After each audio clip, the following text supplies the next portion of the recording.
চলবে না গাড়ির চাকা, খুলবে না স্কুল কলেজ, অফিস আদালত বাজার হাট।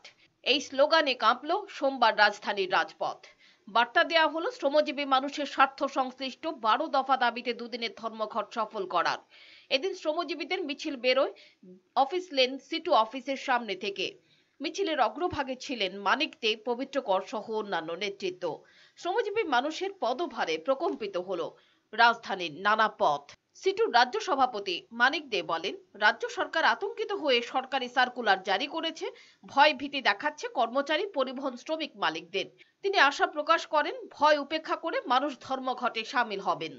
আমরা রাজ্যের বিভিন্ন জায়গায় মিছিল করার চেষ্টা করেছিলাম, কিন্তু সব জায়গায় আমাদেরকে পারমিশন দিচ্ছে না। যেখানে আমরা পারমিশন পেয়েছি সেখানে প্রচার সংগঠিত করেছি।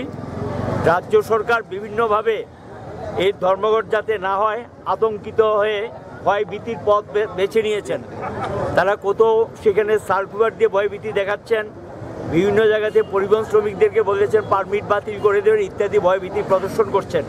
আমাদের দৃঢ় বিশ্বাস, রাজ্যবাসী 12 দফা দাবি এবং দেশ রক্ষার জন্য যে সংগ্রাম, সাম্প্রদায়িকতা এবং ধর্মান্ধ যে শক্তি, সেই শক্তি আতঙ্কের থেকে এই পথ তারা বেছে নিয়েছেন।